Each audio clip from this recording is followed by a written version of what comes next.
तुम्ही महत्त्वाचे आहात, तुम्ही आहात देशाचं भविष्य, देशाला तुम्ही घडवणार आहात, तुम्ही हिंमत ठेवाल तर सर्व होईल. माझा प्रश्न असा आहे की सैनिक स्कूल मध्ये प्रवेश कसा मिळवायचा? माझ्या सासऱ्यांचा आणि तुम्ही पण तुमच्या आई वडिलांचा तुमच्या घरी दांडू कबड्डी सुरपाट्या याशिवाय दुसरे काही गोष्टी नव्हत्या आम्हाला. पण आता तुमच्याकडे एक जे खेळणे आलेले आहेत हातामध्ये, एक तर ते मोबाईल. नाव प्रीती श्रीराम सायपत्रे.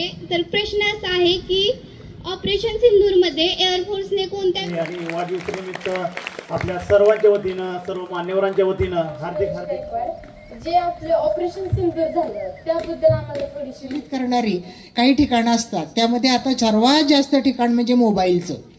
जसं विधाते मॅडम, आप एयर मार्शल के पद पर विराजमान है, आपको वहां तक जाने के लिए कौन सी कठिनाइयों का सामना?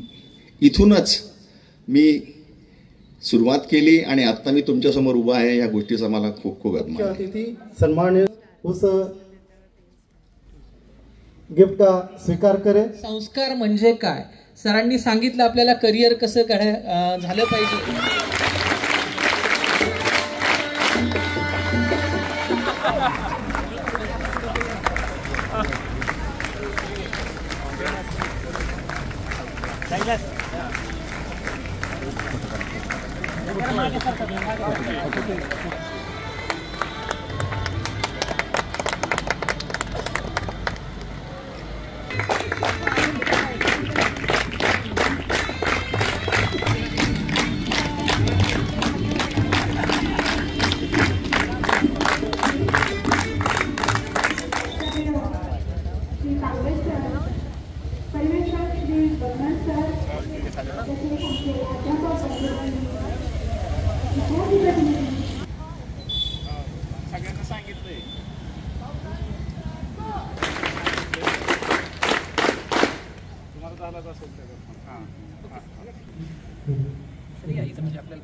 समाधीतून आजही दरवळतो ज्ञानाचा व प्रकाशाचा सुगंध.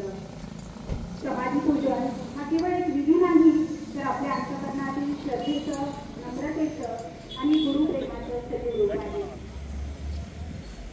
फॅमिली मेंबर्स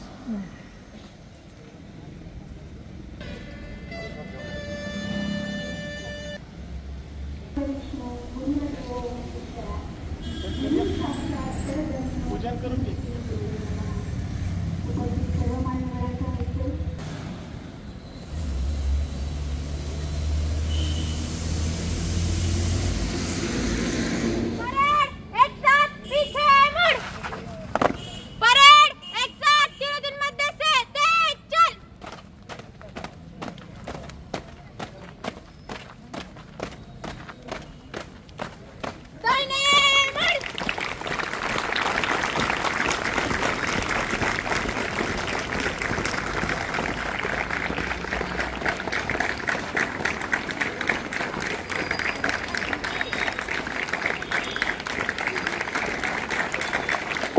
विद्यार्थ्यांनी जोरदार टाळ्या वाजवायच्या आहेत.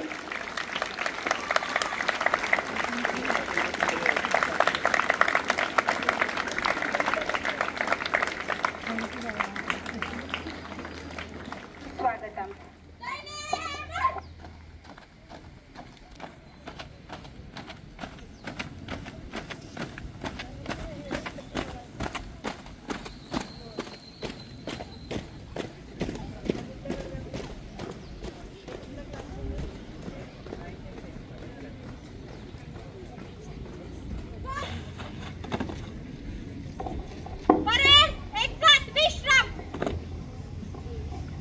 अतिशय गौरवशाली असा आहे. म्हणूनच तर म्हणतात ना, चाफेकळी सारखा सुगंध दरवळला तुमच्या येण्याने आसमंत खुलला. चाफेकळी सारखा सुगंध दरवळला तुमच्या येण्याने आसमंत खुलला. आपल्या प्रशालेमध्ये तुमचं आगमन घेऊन आलं प्रेम, आनंद आणि नवचैतन्याचं सावन. सर्वप्रथम मी आपल्या सर्वांचे आपल्या स्वातंत्र्य विद्या मंदिर व कनिष्ठ महाविद्यालय वडगाव निंबाळकर प्रशालेकडून मनपूर्वक स्वागत करते.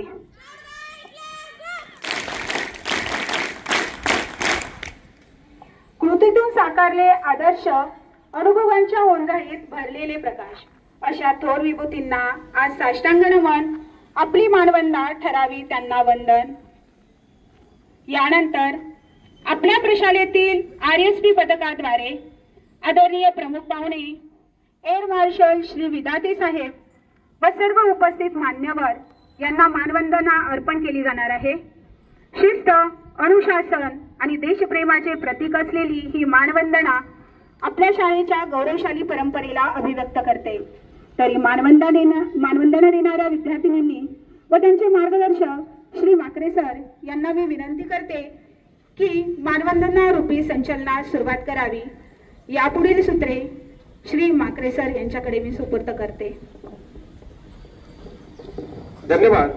सुप्रभात. मंच पर विराजमान सभी प्रमुख अतिथि, एयर मार्शल इंडियन एयरफोर्स एवं पाठशाला के भूतपूर्व छात्र विधाते सुनील काशीनाथ जी एवं सभी अतिथिगण, पाठशाला के प्रधानाचार्य श्रीमान तांबे सर जी, सभी का मैं अपनी पाठशाला में स्वागत करता हूँ.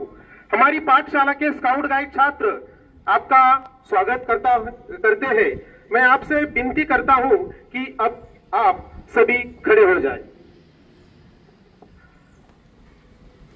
छात्र आज सभी अतिथियों को मानवंदना देंगे.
जोरदार टाळ्या वाजवायचा.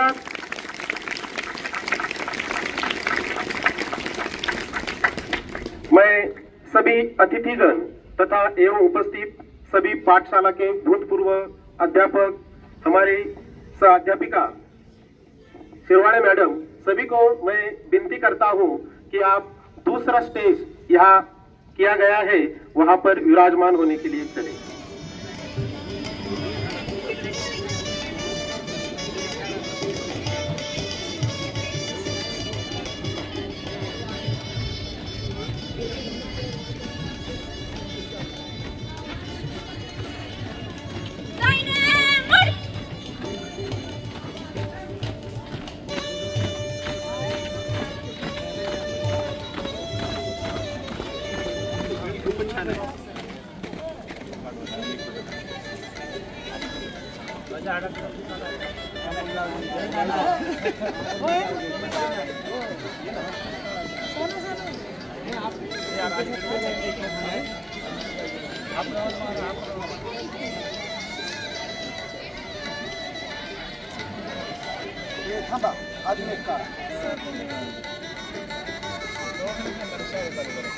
निंबाळकर प्रशालेमध्ये आपल्याच प्रशालेचे माजी विद्यार्थी आदरणीय माननीय Shri Vidhate Sunil Kashinath, air marshal Indian air force यांचं या ठिकाणी आगमन झालेलं आहे. तरी सर्व विद्यार्थ्यांनी आपल्या टाळ्याच्या गजरामध्ये जोरदार असं स्वागत करायचं आहे.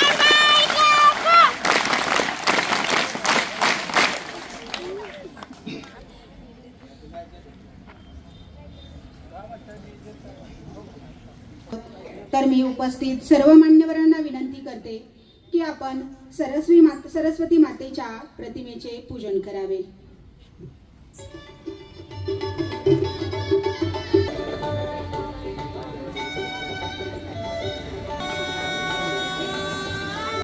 या वीणावर दंड मंडित करा, या श्वेत पद्मासना.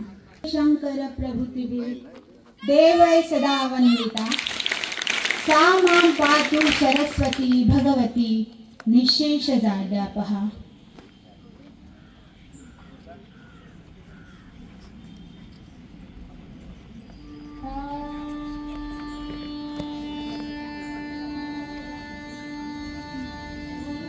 तिमिरातून तेजाकडे घेऊन जाणारी, अज्ञानातून ज्ञानाचा मार्ग दाखवणारी, विद्येची देवता असणाऱ्या सरस्वती मातेच्या प्रतिमेचे पूजन आजचे प्रमुख पाहुणे व मान्यवरांच्या हस्ते संपन्न झाले आहे.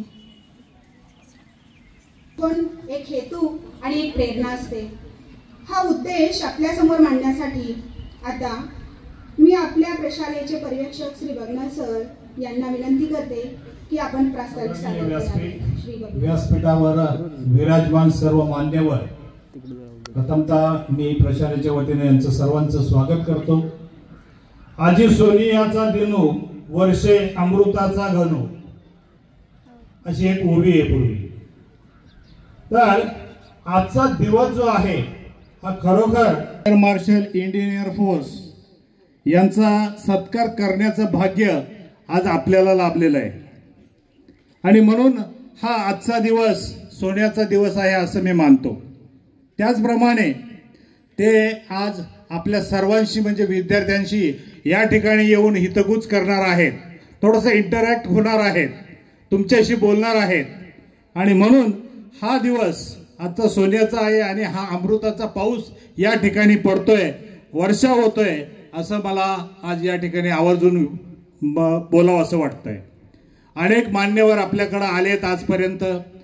आणि थोडंसं तांबे सरांनी आपण सर्वांनी असं ठरवलंय की जे शाळेचे आयकॉन म्हणतो आपण त्यांना, समाजामध्ये अनेक आयकॉन आहेत, प्रत्येकजण वेगवेगळा आयकॉन या ठिकाणी पाहत असतो.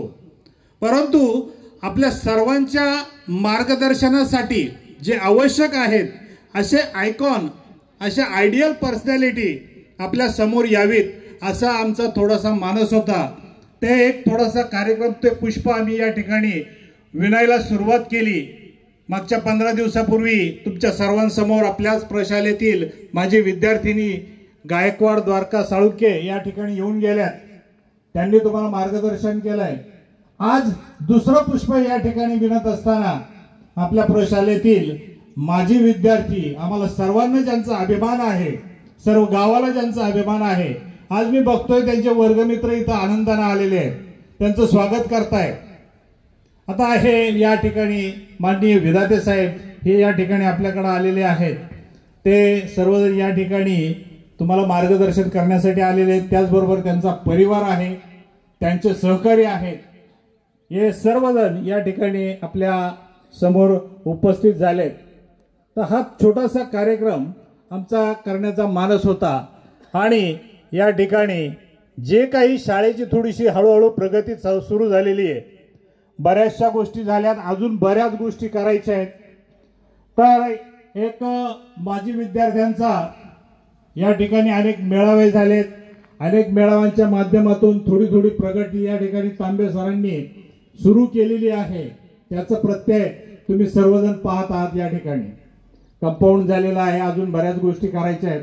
या हळूहळू होत राहणार आहेत. पुढं ज्या काही अडीअडचणी येतील त्या आपल्याकडं जे आपल्या सर्वांचा विकास या ठिकाणी घडवत आहे. भौतिक सुविधा या ठिकाणी बाकीचे उपलब्ध करून देतील तुमच्या सर्वांसाठी. परंतु या ठिकाणी बौद्धिक विकास होणं अत्यंत महत्वाचं आहे. भौतिक विकासाबरोबरच बौद्धिक विकास करणं हे देखील आपलं सर्वांचं ध्येय आहे.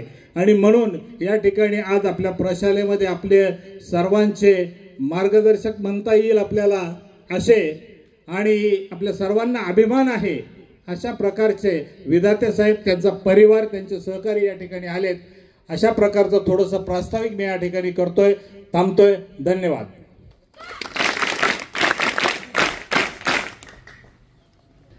यानंतर अत्यंत महत्त्वाचा असा सत्कार समारंभाचा कार्यक्रम, ज्यांचे कार्य महान आहे, प्रेरणादायक प्रवास आहे, सर्वदूर पसरला ज्यांच्या कर्तृत्वाचा प्रकाश आहे, आपल्या येण्यातून झाला हा सोहळा साकार आहे, सुगंधित अशा माणसांचा फुलातून सत्कार आहे. यानंतर सौ बागल मॅडम व श्री माने सर यांना मी विनंती करते की आपण उपस्थित मान्यवरांचे स्वागत व परिचय करून द्यावा. कौन कहता है कामयाबी किस्मत तय करती है, इरादों में दम हो तो मंजिलें भी झुका करती है.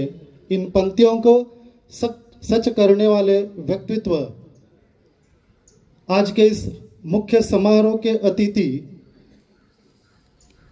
एयर मार्शल सुनील काशीनाथ विधाते हमारे बीच उपस्थित है. एक महान नेतृत्वकर्ता जिनका अनुभव और दूरदृष्टि एवं सेवा भावना हम सभी के लिए अनुकरणीय है, वो आज हमारे बीच उपस्थित है. मैं उनका परिचय आप सभी को देता हूँ.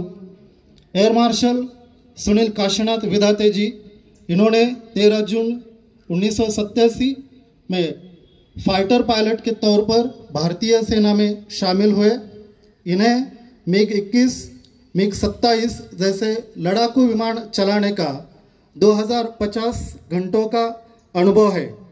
अपनी सेवा के दौरान आपने pilot attack instructor, fighter striker leader के तौर पर अपनी सेवा दी है.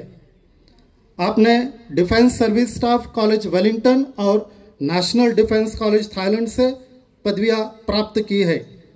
आपके सेवा काल में आपने मुख्य ऑपरेशन अधिकारी, एयरफोर्स ऑफिसर कमांडिंग के तौर पर आपने सेवाएं दी है. विशेष तलब बात, आपने भारतीय सेना के मुख्य तथा भारत के राष्ट्रपति, भूतपूर्व राष्ट्रपति श्रीमती प्रतिभा जी पाटिल तथा श्री प्रणव जी मुखर्जी, इनके सेना उपसचिव के तौर पर आपने विशेष सेवा प्रदान की है. आपने भारतीय वायुसेना में किए आपके योगदान के तौर पर आपके सम्मान में, आपके गौरव में आपको 2008 में वायुसेना मेडल तथा 2016 में आपको अति विशिष्ट सेवा मेडल से गौरवान्वित किया गया है तथा 2019 में आपको युद्ध सेवा मेडल से भी गौरवान्वित किया गया है.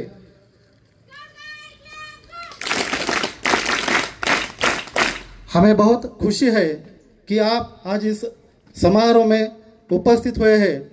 यह वही ज़मीं है, यह वही आसमां है जिसने आपको कामयाबी की बुलंदियों तक पहुंचाया है, और आज फिर एक बार आप इसी ज़मीं पर यहाँ आप आए, हमें बहुत बहुत गर्व और अभिमान की दिलाया. इसलिए मैं आप सभी की तरफ से उनका इस समारोह के तौर पर स्वागत करता हूँ. मैं श्री बागल मैडम से अनुरोध करता हूँ कि आप गैस का अपना परिचय दें. Good morning, respected principal, Honorable Air Marshal Sunil Vidhate and family, other officers, teachers, students, and all others those who present here. It's a proud privilege today on behalf of our Swatantri Vidya Mandir and New Junior College, Vadgaon Nimbalkar, to extend our heartfelt welcome to Air Marshal of the Indian Air Force, whose illustrious career shows the value of discipline, service, and excellence. Sir, as an Air Marshal, you are entrusted with ensuring the safety and integrity of our nation's skies, that is, commanding advanced operations, mentoring the next generation of air warriors, and embodying the ethos of Air Force. Your life service reflects not just valor, but a lifetime commitment to live not for yourselves, but for others. Your arrival inspires our students, many of whom nurture dreams of flying its blue wings. Today, you stand among us not only as a senior officer, but as a living example of courage, character, and national duty. Here, I would like to share Air Marshal Sunil Vidhate's golden achievements of life. His father, Kashinath Vidhate, followed the path of Jyotirao Phule. As Jyotirao Phule educated his wife Savitribai Phule, same like that, Air Marshal Sunil Vidhate's father, Kashinath Vidhate, educated his wife and she served as a primary teacher in school. Today, chief guest is a student of our school as well as Sainik School Satara. Was commissioned as fighter pilot in the flying branch of Indian Air Force on 13 June 1987. The Air Marshal has an experience of flying MiG-21 and MiG-27. He is a pilot attack instructor and fighter strike leader. He is a graduate of Defence Services Staff College, Wellington, and also National Defence College, Thailand. In recognition of services, he has been awarded with Vayu Sena Mandal in 2008, Ativishishta Seva Mandal in 2016, and Youth Seva Mandal in 2019.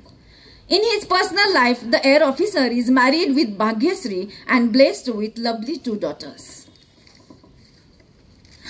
As a part of our ceremony, may I now request our principal, Mr. Hemanji Tambe, to felicitate our chief guest with shawl, Shrifal, bouquet and moment of appreciation.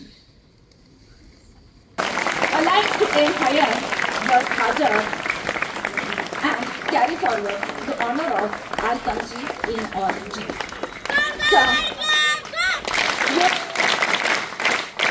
To this bouquet.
आज के मुख्य अतिथि सम्मान्य उस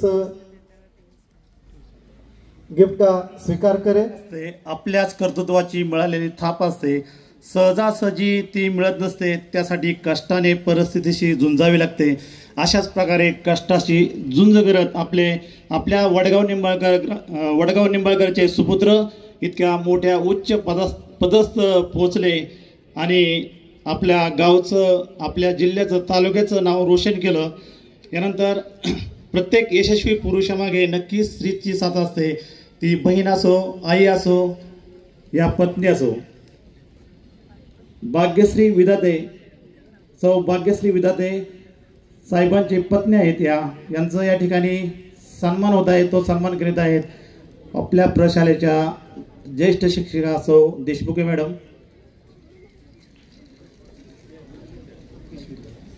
सौ भाग्यश्री विधाते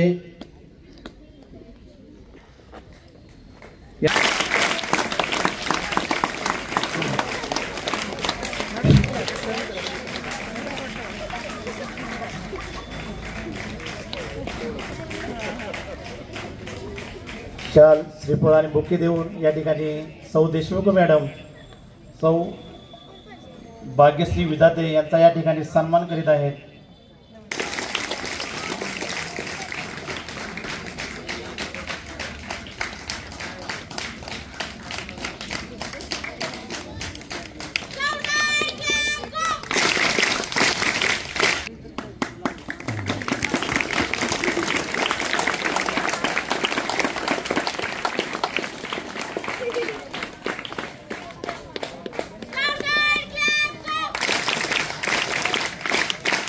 सन्मान होत आहे. त्यानंतर संस्कृती विधाते, ही साहेबांची मुलगी आहे, यांचा या ठिकाणी सन्मान होत आहे. तो सन्मान करीत आहे सौ जाधव मॅडम. यानंतर आदर्श मोहनदास जावई आहेत सरांचे, बीटेक इंजिनियर आहेत. श्री आदर्श मोहनदास सरांचे जावई आहेत ते, आणि त्यांचा सन्मान या ठिकाणी होत आहे. प्रशालेचे पर्यवेक्षक आदरणीय श्री बगना सर यांच्या हस्ते सन्मान होत आहे. सम्मान करें. उसके बाद मैं एयरफोर्स पुलिस श्री नवीन कुमार जी से अनुरोध करता हूं कि आप मंच पर आए और आपका गौरव और सम्मान लें. श्री नवीन जी एमटीडी इंडियन एयरफोर्स, उनसे भी मैं अनुरोध करता हूं कि आप अपना सम्मान देने के लिए मंच पर पधारें. मैं हमारे अध्यापक श्री गायकवाड़ एमडी सर से अनुरोध.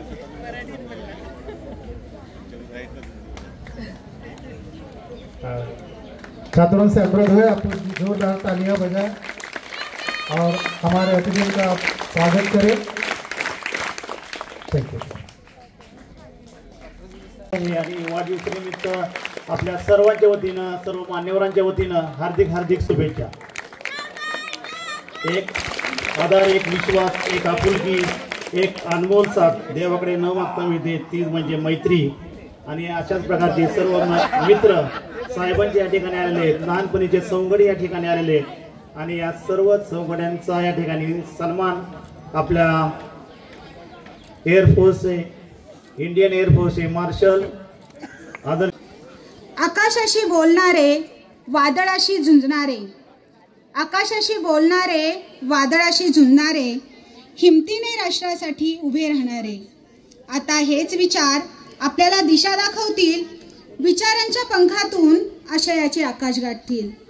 अशा तेजस्वी विचारांच्या दीपस्तंभांना म्हणजेच आजच्या कार्यक्रमाचे प्रमुख पाहुणे एअर मार्शल श्री विधाते साहेबांना मी विनंती करते की कृपया आपल्या विद्यार्थ्यांना तुम्ही सर मार्गदर्शन करावे.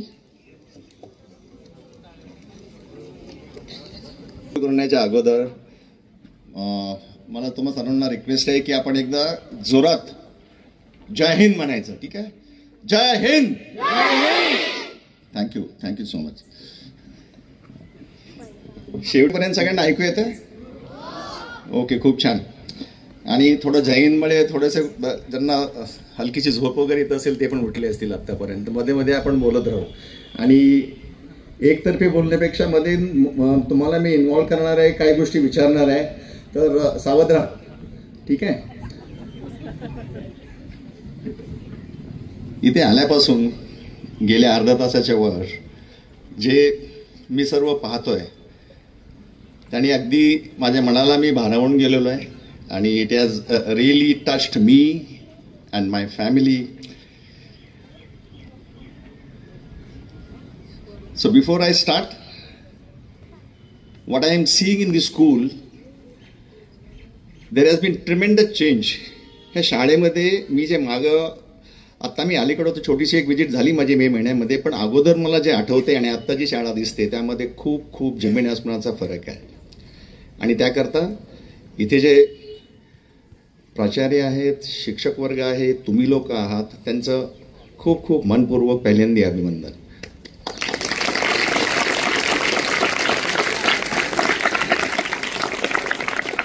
Now I start my speech formally. आदरणीय प्राचार्य, सर्व शिक्षक वर्ग, माझे कुटुंबीय जे माझ्याबरोबर आलेले आहेत, आणि माझे प्रिय वर्गमित्र ज्यांच्याबरोबर मी इथे वाढलो. आणि सरांनी का म्हटलं मी, आणि एक मला वाटतं तो शेर होता, किसी जमी से, इथूनच मी सुरुवात केली आणि आत्ता मी तुमच्यासमोर उभा आहे. या गोष्टीचा मला खूप खूप अभिमान आहे. आणि माझ्या विद्यार्थी मित्रांनो, सर्वात पहिल्यांदा मी प्राचार्यांना खूप आभार मानतो मनपूर्वक. आत्तापर्यंत जोही इव्हेंट झाला, जसं मी पहिल्यांदा सांगितलं, तर मी खूप भारावून गेलेलो. इट हॅज टच्ड मी. आणि सर्वात महत्त्वाची म्हणजे मला या युनिफॉर्ममध्ये, ह्या पोशाखामध्ये येऊन तुम्हाला भेटण्याची, तुमच्याशी इंटरॅक्ट करण्याची, बोलण्याची खूप मोठी इच्छा होती. आणि ती संधी दिल्याबद्दल सर थँक्यू सो मच.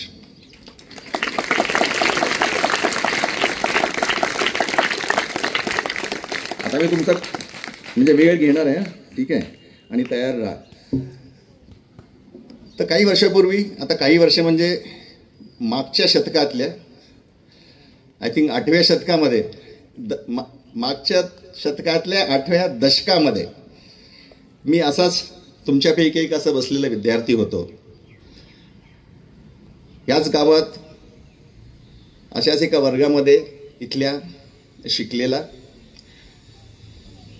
इथूनच माझा प्रवास सुरू झाला. सगळ्यात अगोदर इथे येण्या अगोदर पहिल्यांदा प्रायमरी स्कूलमध्ये 1 ते 4थीमध्ये मला अजूनही आठवतात माझे माननीय शिक्षक श्री गुलाब खोमणे, आणि त्यांच्याबद्दल ज्या आठवणी आहेत माझा आदर आहे तो मी माझ्या कुटुंबियांना, माझ्या मुलांना वेळोवेळी सांगत असतो. ह्या गोष्टी नेहमी आठवण राहतात.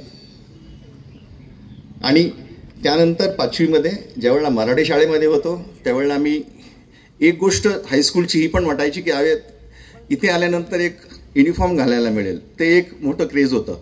आणि हायस्कूल एक गोष्ट एक वेगळी इमेजेस होती. तर प्रायमरी स्कूलमधून 5वी 6वीला येणं ही एक मोठी स्टेप होती, एक मोठं पुढचं पाऊल होतं त्यावेळी. 5वी 6वीमध्ये 2 वर्ष मी इथे काढली आणि पुसटशी कल्पना नव्हती मला की पुढे माझ्या भविष्यामध्ये काय ठेवलेलं आहे. जसं सरांनी सांगितलं, एका सरांनी की माझे वडील इथे वडगावमध्ये मराठी शाळेमध्ये शिक्षक होते आणि 6वीमध्ये असताना असंच एक दिवस ते घरी आले आणि विचारलं, तू सातारच्या सैनिक शाळेला जाशील का? मी म्हटलं हो. तर त्यांनी म्हटलं की नुसतं हो म्हणण्याने चालणार नाही, तिथे जाणं सोपं नाही आहे. पूर्ण महाराष्ट्रभर लोकांच्या जे परीक्षेला लोक बसतात त्यातून 100 ते 125 मुलं निवडली जातात, त्यामध्ये तुला यावं लागेल. तर मी त्यांना म्हटलं तुम्ही जर माझी तयारी करून घ्याल तर त्याकरता मी तयार आहे. आणि तिथून सुरुवात झाली. माझा पूर्ण सांगण्याचा तुम्हाला उद्देश आहे की तुमच्यापैकीच एक विद्यार्थी जसा मी होतो अगोदर, आज मी तुमच्यापुढे एअर मार्शल म्हणून उभा आहे. ते एक स्वप्न सर्वांना साकार करण्यासारखं आहे, तुमच्या हातात आहे. आणि म्हणून ही माझी जर्नी, माझा प्रवास मी तुम्हाला सांगत आहे. मग त्यानंतर सुरुवात झाली. त्यावेळी थोडंसं जुन्या काळामध्ये the things were not easy, एवढं सोपं नव्हतं कुठली गोष्ट मिळणं. मग पोस्टाने माहितीपत्रक मागवलं, त्यामध्ये जुन्या प्रश्नपत्रिका आल्या, त्यातून तयारी झाली. पहिल्यांदा ज्यावेळेला प्रश्न सोडवायला बसलो त्यावेळेला तर मला तर 30 किंवा 40% पण नाही आले पहिल्या परीक्षेमध्ये, ज्यावेळेला मी सराव करत होतो. आणि अशी 2 महिने गेल्यानंतर मी ज्यावेळेला प्रवेश परीक्षा दिली आणि शिक्षकांच्या मार्गदर्शनाने, माझ्या वडिलांच्या मार्गदर्शनाने पूर्ण महाराष्ट्रामध्ये माझा 4था नंबर आला. आणि मलाही विश्वास नव्हता. पुन्हा सांगण्याचा उद्देश हा नाही की मी माझी स्वतःची प्रशंसा करावी. मला हे सांगायचं आहे की शक्य आहे, हे तुम्हीसुद्धा करू शकता आणि तुम्ही अजून जास्त करू शकता. आपल्याला कधी कधी असं वाटतं, आणि ह्या माझ्या प्रवासामध्ये खूप वेळ असं झालं. इथून गेल्यानंतर एक तर त्यानंतर पुन्हा सनी स्कूलमध्ये ॲडमिशन झाल्यानंतर आपण मराठी मिडियममधून, तिथे इंग्लिश मिडियम होतं, ते एक आव्हान होतं. आणि त्यानंतर पुढे हळूहळू ज्यावेळेला तिथं सेट झालो त्यानंतर मग एनडीमध्ये जाणं. एनडीमध्ये पहिल्या चान्समध्ये मेडिकलला फेल झालो, सेकंड चान्समध्ये पास झालो. नॅशनल डिफेन्स अकॅडमी NDA तिथे गेलो. आणि त्यानंतर पुढे सर्व्हिसचा प्रवास, प्रत्येक आव्हानं स्वीकारत जाणं, आपल्याला जे शक्यतोपर्यंत जे शक्यतो करता येईल ते करणं. आणि मग त्याचा जो रिझल्ट आहे आणि आता जे कल्मिनेशन आहे ते तुमच्यासमोर उभं आहे. गाव छोटं असेल याचा अर्थ स्वप्न छोटी असावी असं नाही आहे. आणि तुम्ही जर पाहाल, तुम्ही वाचलं असेल, आणि काही उदाहरणं तुम्हाला मी सांगू शकतो. आपले पूर्व राष्ट्रपती ऑनरेबल डॉक्टर अब्दुल कलाम, त्यानंतर मिल्खा सिंग ज्यांना आपण फ्लाइंग सिख म्हणतो, ॲथलेटिक्समध्ये त्यांनी खूप मोठं नाव कमवलं. आणि त्यावेळी संधी वगैरे नव्हत्या. तुम्ही जर पिक्चर जर पाहिला असेल त्यावेळी ज्यावेळेला ते ऑस्ट्रेलियाला पोचले ऑलिम्पिक करता, तर त्यांच्याकरता एक बेसिक शूज असतात, काही लोकांना आता माहीत असेल, रनिंग करता, ते पण त्यांच्याकडे नव्हते. पण तरीसुद्धा हिंमत होती. साधनं नव्हती पण हिंमत होती. फक्त कुठल्या गोष्टीची गरज आहे आपल्याला स्वप्न पाहायची गरज आहे. आणि त्या स्वप्नाला जर प्रयत्नांची जर साथ असेल तर तुम्ही सर्व काही हासिल करू शकता. तर सगळ्यात पहिली गोष्ट ही आहे की अगोदर या गोष्टीचा विचार करणं. पण जोपर्यंत तुम्ही 8वी 9वी 10वी 11वी 12वीपर्यंत येता तोपर्यंत आपल्याला पूर्णपणे कल्पना असते. आणि आजकाल आमच्या वेळेला जे होतं आणि आत्तामध्ये खूप फरक आहे. खूप सारी माहिती तुम्हाला ॲज इट इज अवेलेबल आहे, जी आम्हाला थोडीशी मिळणं अवघड होतं त्या काळी. जर त्यातूनही तुम्हाला अजून थोडं कन्फ्युजन असेल की काय करावं, तर तुम्हाला शिक्षकगण आहेत, पालक आहेत, मित्र आहेत, ती आहे की नाव आता प्लॅन करा. एक नियोजन बनवा या गोष्टीचं. नियोजन बनवण्याकरता सगळ्यात पहिली गोष्ट आणि ती पुढच्या 4थ्या स्टेपमध्ये येते की तुम्हाला जर ह्या 3 गोष्टी झाल्या तर त्यानंतर 4थी आणि सगळ्यात महत्त्वाची गोष्ट म्हणजे अशी काही ध्येय मिळवण्यासाठी काही गुणवैशिष्ट्य तुम्हाला हवी आहेत. आणि सगळ्यात पहिली त्यामध्ये आहे ती शिस्त. कारण शिस्त जर नसेल तर तुम्ही कितीही नियोजन बनवा ते तुम्हाला पाळता येणार नाही. You will not be able to follow it. आणि दुसरी तेवढ्याच महत्त्वाची गोष्ट आहे की स्वतःवर विश्वास ठेवा. Believe in yourself. हे विश्वास ठेवा की मी हे करू शकतो, मी हे करू शकते. नंतर तुम्ही जे वेळापत्रक बनवलं आहे, जे नियोजन बनवलं आहे, त्याला मेटिक्युलसली फॉलो करा. आत्ता सध्या तुम्हाला सांगतो मी, कारण आमच्या वेळी विटी दांडू, कबड्डी, सुरपाट्या याशिवाय दुसरे काही गोष्टी नव्हत्या आम्हाला. पण आता तुमच्याकडे एक जे खेळणे आलेले आहेत हातामध्ये, एक तर ते मोबाईल, टी व्ही, या गोष्टीमुळे तुम्हाला खूप डिस्ट्रॅक्शन होतात. तुम्हाला तुमचा जो महत्त्वाचा वेळ अभ्यासाकरता आहे किंवा खेळण्याकरता आहे तो वेळ तुमच्याकडनं घेतला जातो किंवा तुम्ही त्यात घालवता. ह्या गोष्टीपासून केअरफुल राहा. ह्या गोष्टी महत्त्वाच्या पण आहेत. म्हणजे असं नाही आहे की यांना तुम्ही योग्य प्रकारे वापर करत नाही. मी थोड्या वेळी अगोदरच म्हणालो, तुम्हाला तुमच्याकडे गुगल आहे, तुम्ही कुठल्याही गोष्टी तुम्ही सर्च करा, तुम्हाला अभ्यासाबद्दल माहिती, कुठल्याही बाकीच्या तुमच्या व्यवसाय, ॲडमिशन्स याच्याबद्दलची माहिती सर्व मिळते. पण त्याला योग्य वापर करा. आणि शिक्षण जे आहे ते फक्त शिक्षण नोकरी म्हणून नाही आहे. शिक्षणचा मुख्य उद्देश किंवा नोकरीशिवायचा पण जो उद्देश जो आहे तो एक जबाबदार नागरिक, रिस्पॉन्सिबल सिटिझन बनण्याचा आहे. तर ही गोष्ट जी आहे ती सगळ्यात, आणि कारण शिक्षणाबरोबर नोकरीबरोबर, नोकरी असेल तर तुम्हाला तुम्ही स्वतःचं कुटुंबाचं लक्ष देऊ शकता, त्यांच्याकडे बघू शकता, त्यांच्या गरजा भासू शकता. पण त्याच्याऐवजी एक मॉरल रिस्पॉन्सिबिलिटी म्हणून जे असते, एक नागरिक, श्रेष्ठ नागरिक, उच्च नागरिक भारताचा बनण्याची, आणि तो नागरिक बनल्यावर तुम्ही फक्त कुटुंबाचंच नाही, गाव, समाज आणि देशाचा प्रगतीमध्ये हातभार लावू शकता. आता तुम्हाला मी काही गोष्टीची माहिती देणार आहे. आत्ताच्या याच्यामध्ये आपण जर माझा जर काळ मी आणि आत्ताचा याच्यामध्ये जर तुलना केली तर मी मुलांना पण सांगतो, तुमच्याकडे पर्याय भरपूर आहेत. संधी कुठल्याही गोष्टीची, नोकरीची, अभ्यासाची वाढलेली आहे. तर त्याचा योग्य फायदा करून घेण्याकरता मी जे तुम्हाला सांगितली 4 पावलं, त्यातलं सगळ्यात पहिलं पाऊल जे आहे ते तुम्ही ठरवा तुम्हाला काय करायचं आहे. मी माझ्या स्वानुभवाने एका गोष्टीबद्दल तुम्हाला नक्कीच सांगू शकतो, दॅट इज डिफेन्स फोर्सेस. सैनिकी पेशाबद्दल मी तुम्हाला नक्कीच सांगू शकतो. माझा स्वतःचा अनुभव, सैनिक पेशाची नोकरी ही तुम्हाला पगार तर देईलच, पगारामध्ये पैसा, पण पैशापेक्षा सर्वात मोठी आणि मानाची गोष्ट जी आहे ती जी आहे तो आता आपल्याला हातभार लावालच. पण सैन्यामध्ये जाऊन हा पोशाख घालून तुम्हाला डायरेक्ट जी संधी मिळेल तर देशाचं संरक्षण करण्याची, ही दुसऱ्या कुठल्या नोकरीमध्ये तुम्हाला मिळणार नाही. सैन्याच्या नोकरीमध्ये मी तुम्हाला गॅरंटी देऊ शकतो की ॲव्हेन्यूज भरपूर आहेत. मी आपल्या प्राचार्यांशी बोललो आहे. ज्या संधी आहेत आणि जे प्रोसेस आहेत, वेगवेगळे 12वी नंतरचे, ग्रॅज्युएशन नंतरचे, ग्रॅज्युएशन नंतरसुद्धा वेगवेगळ्या प्रकारे तुम्ही सर्व्हिसमध्ये, एअरफोर्समध्ये येऊ शकता, हे मी सर्व माहिती दिलं आहे. काही लोक जर नेट सॅव्ही असतील, Google savvy social media savvy असतील, तर त्यांच्याकडे तुम्ही जर सर्च जर कराल तर तुम्हाला पूर्ण त्यामधल्या आमच्या ज्या लिंक्स आहेत, साईट्स आहेत, त्यामध्ये सगळं माहिती मिळेल आहे. डिफेन्सच्या नोकरीमध्ये सर्वात महत्त्वाची गोष्ट म्हणजे आपण खूप काही गोष्टींकरता आपण जेव्हा सहलीला जातो किंवा फिरायला जातो, तर तुम्ही काही लोकांनी अनुभव घेतला असेल या गोष्टीचा. आपण रिव्हर रॅफ्टिंग करतो, कुठे तुम्ही जर सी शोरला गेला असाल तर स्कुबा डायव्हिंग करतो, किंवा आपण पॅराजम्पिंग, ह्या सगळ्या गोष्टी आहेत. गिर्यारोहण आहे, माउंटेनिअरिंग आहे, फ्लाईंग आहे जे मी केलेलं आहे. ह्या सगळ्या गोष्टी एक वेगळं ॲडव्हेंचर म्हणून करतो आणि त्याकरता थोड्याशा वेळाकरता खूप काही पैसे पण देतो आपण, आणि ते फक्त क्षणिक असतं.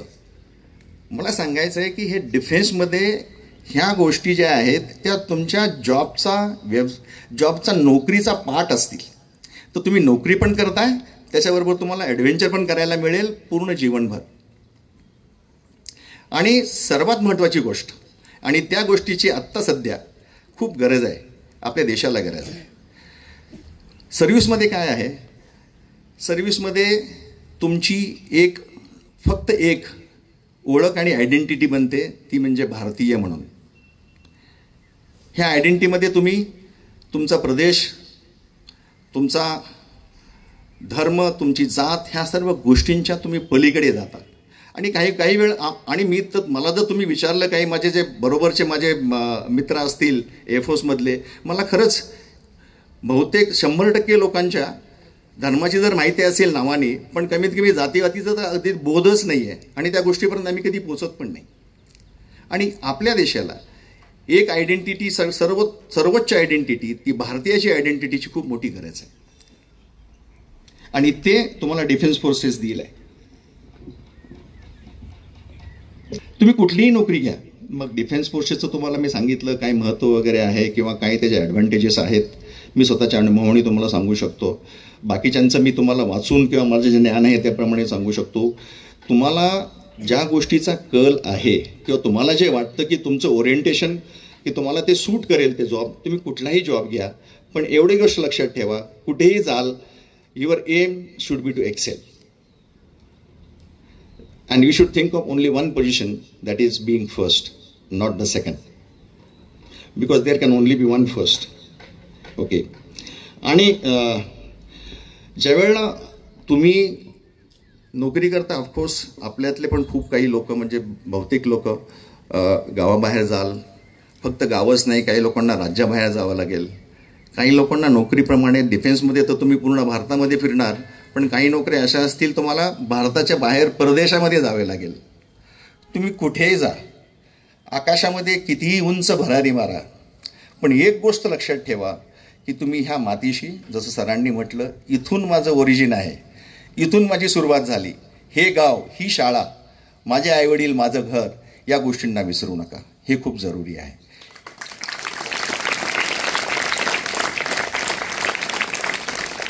दुसरी गोष्ट, अगोदर आल्या मी प्राचार्यांशी बोलत होतो आणि त्यांना मी असंच विचारलं की मुलींची संख्या किती आहे, आणि त्यांनी सांगितलं मुलींची संख्या 50%च्या वर आहेत, मुली जास्त आहेत मुलांपेक्षा या शाळेमध्ये. हे ऐकून खूप छान वाटलं मला.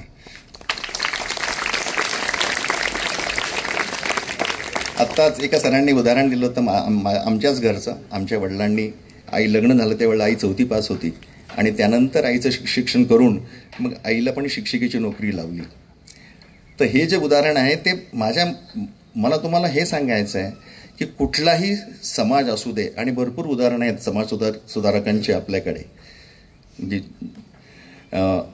कुठलाही समाज जो जर मुलींना, स्त्रीला जर आदर देत नाही, तो समाज पुढे जाऊ शकत नाही, तो देश पुढे जाऊ शकत नाही. आणि खूप छान वाटलं मला बघून की आपल्या येथे मुलींची संख्या, म्हणजे पालक त्यांना तेवढीच संधी देत आहेत जेवढी ते मुलांना संधी देत आहेत, आणि हे खूप जरुरी आहे. मग शैक्षणिक असू द्या, नोकरीमध्ये असू द्या, कुटुंबामध्ये, समाजामध्ये किंवा देशामध्ये. आणि आम्ही, कारण मी एअरफोर्सचा ह्युमन रिसोर्स मॅनेजमेंटचा मी हेड आहे, तर त्यामुळे तुम्हाला मी त्याच्यावरून सांगू शकतो की एअरफोर्समध्ये आत्ता सध्या 1800 मुली, विमेन आहेत ज्या ऑफिसर आहेत. आणि त्या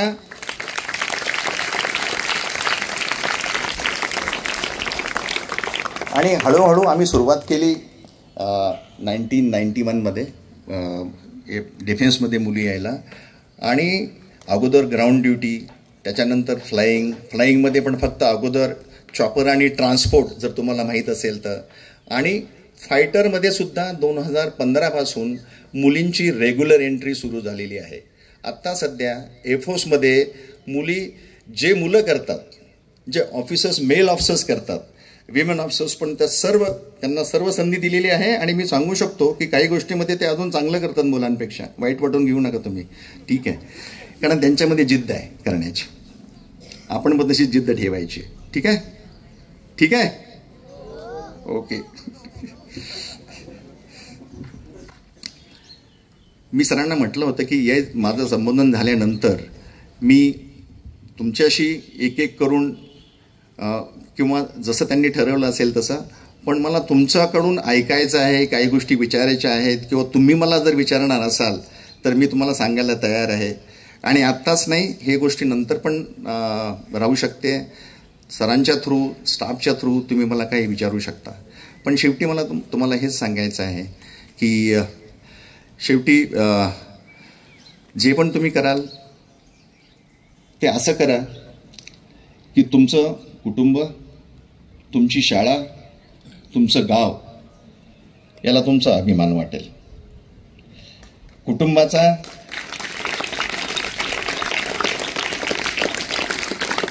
शाळेचा अभिमान ठेवा आणि शाळेचा अभिमान बना.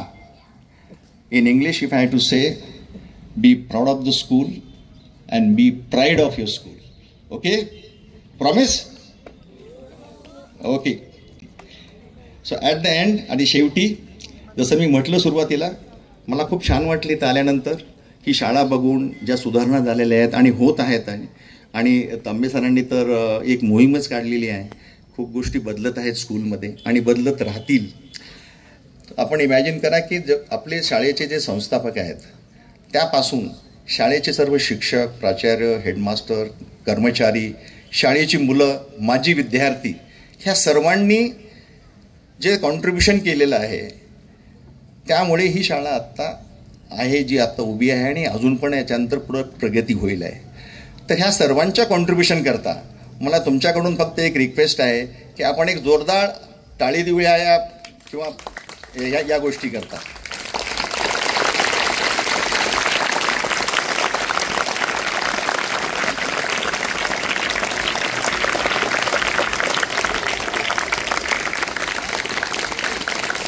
Thank you, sir. Thank you so much. Now, whichever way you have planned the interaction, I am okay for it. माझे नाव मीनाक्षी राजेश गायकवाड. जे आपले ऑपरेशन सिंदूर झालं त्याबद्दल आम्हाला थोडीशी माहिती सांगा. ओके. अच्छा, तू सुद्धा तिथं क्लॅपला हे केलं, आम्हाला वाटलं ठीक आहे.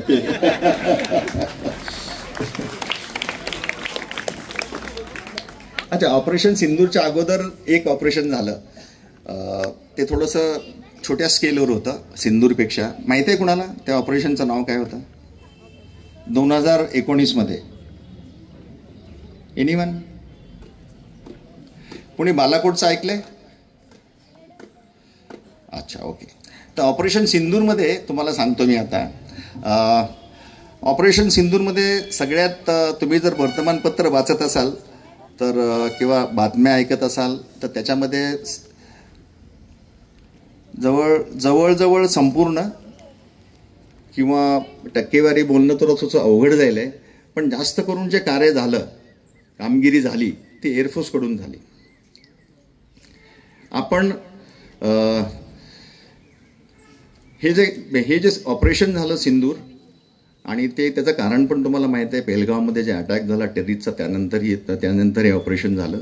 आपण तयारी करण्याकरता काही दिवस घेतले आणि त्यानंतर 3 दिवसामध्ये एअरफोर्सच्या सामर्थ्यावर आपण असा धडा शिकवला पाकिस्तानला. त्या अगदी उत्तरेपासून ते दक्षिणेपर्यंत ऑल अक्रॉस पाकिस्तान आपण असे टार्गेट निवडले की 3 दिवसानंतर पाकिस्तानला हार मानावी लागली आणि त्यांना आपल्याला रिक्वेस्ट करावा लागला.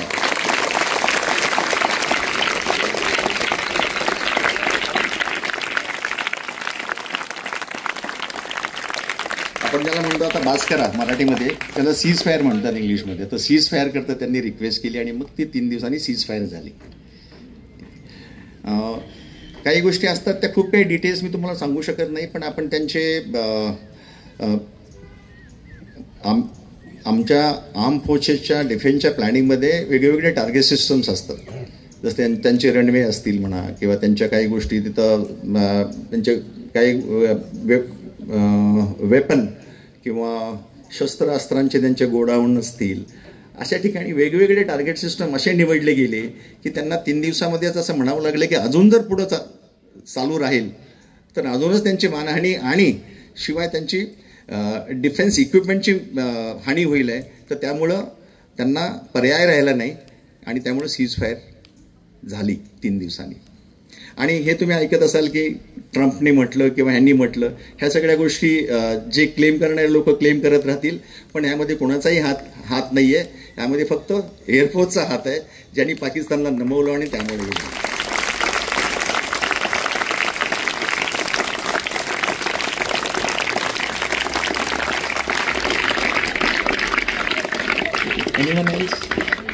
तुला पुढे यावं लागेल बेटा, तिथून मला ऐकून येणार.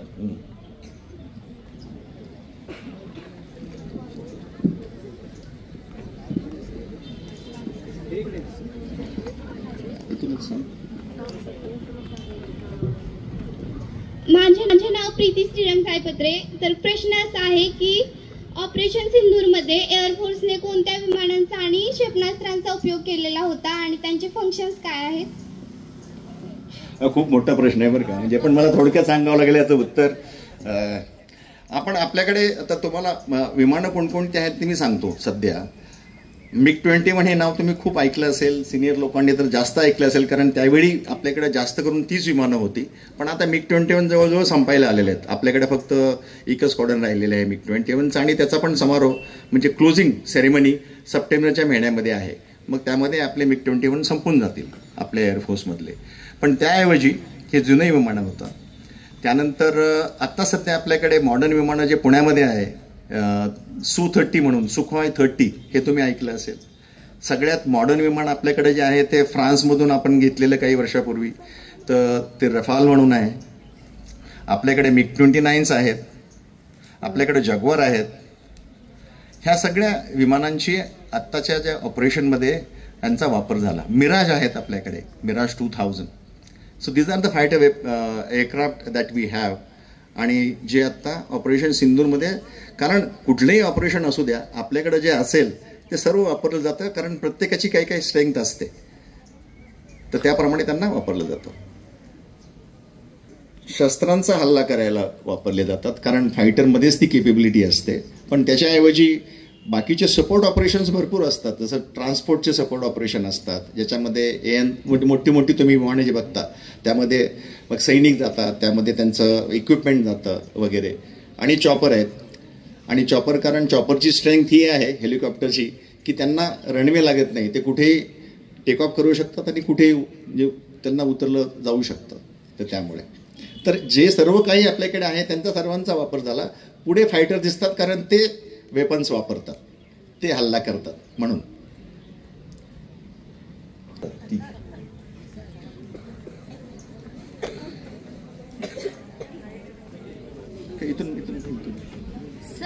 सर, आप एयर मार्शल के पद पर विराजमान है. आपको वहां तक जाने के लिए कौन सी कठिनाइयों का सामना करना पड़ा?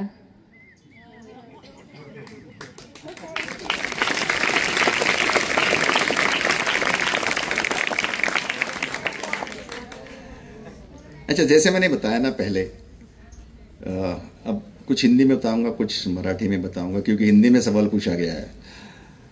तो जैसे जब यहाँ से मैं सैनिक स्कूल गया, या सैनिक स्कूल जाने से पहले जो एंट्रेंस एग्जाम थी उसमें होगा कि नहीं, ये हर कदम पे एक संदेह रहता है कि मैं गांव से हूँ, शुरू में मेरे से हो पाएगा कि नहीं।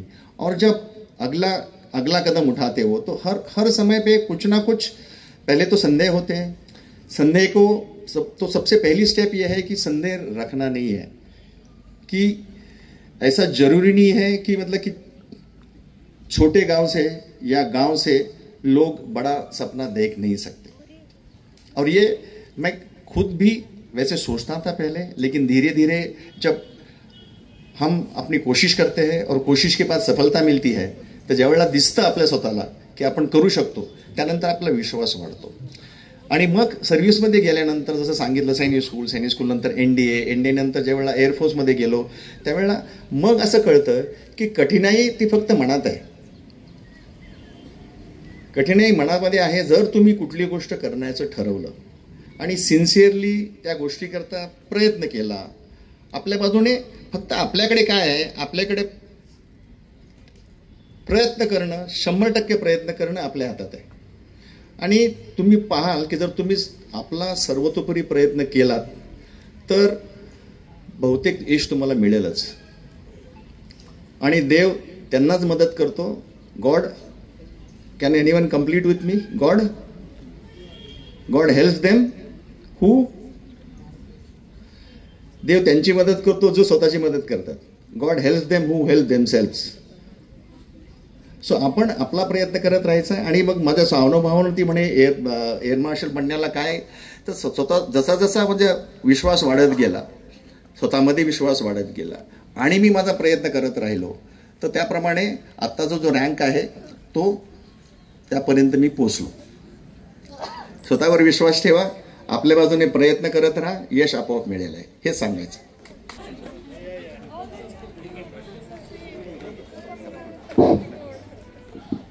माझे नाव ओम धीरज मोरे, इयत्ता 5वी। माझा प्रश्न असा आहे की सैनिक स्कूल मध्ये प्रवेश कसा मिळवायचा?